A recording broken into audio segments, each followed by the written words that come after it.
ముఖ్యమంత్రికి తెలవదా? బీసీలకు అర్థం కావట్లేదా? అదేవిధంగా మరి చుట్టూ పేపర్లు ఎవరు నాటుకోడి ఎంత పోయిందని చెప్పన్నట్టుగా అన్ని పార్టీలు మద్దతు ఇచ్చాయి.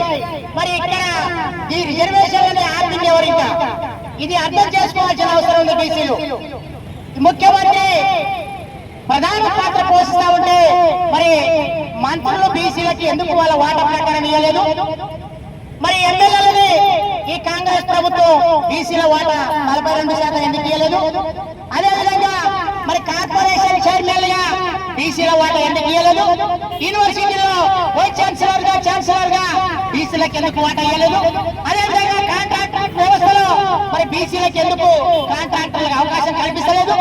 ఈ రాష్ట్రంలో ఉన్నటువంటి సంపదను మొత్తం 5% ఉన్న వాళ్ళు దోసుకపోతా ఉంటే, ఈ దేశంలో ఉన్నటువంటి సంపదను మొత్తం 2% ఉన్నవారు దోసుకపోతా ఉంటే, ఉత్తుత్తి వ్యవహారంగా 42% బీసీలకని బీసీల పంచాయతీ పెట్టి మాలామాదీయులకి 15% అలానే కొట్టుకోవని చెప్పి అలానే చిచ్చు పెట్టి పెరిగిన జనాభా సమాజం ప్రకారం రిజర్వేషన్ పెంచాల్సిన బుద్ధి జ్ఞానం కేంద్ర రాష్ట్ర ప్రభుత్వాలకు లేదని చెప్పంటారు. మరి ఈ రోజు బీసీలకు పంచాయతీ పెట్టి రాష్ట్ర ప్రభుత్వం మీద పంచాయతీ లేకుండా మాతో మా పని మేము చేసుకొని పోతాం, మీ పని మీరు రోడ్ల మీద పడి సాగండి అని చెప్పి ఏదో కుటుంబాలుగా పార్లమెంట్ అసెంబ్లీలో తీర్మానం చేసి ఇక బీజేపీకి పంపించింది. మరి బీజేపీ వారు కూడా నాకేం తెలియనట్టుగా ఆయన కూడా మద్దతు ఇచ్చాడు, కాంగ్రెస్ ఆయన మద్దతు ఇచ్చాడు, అందరూ మద్దతు ఇస్తే రిజర్వేషన్ ఎందుకు ఆగుతా?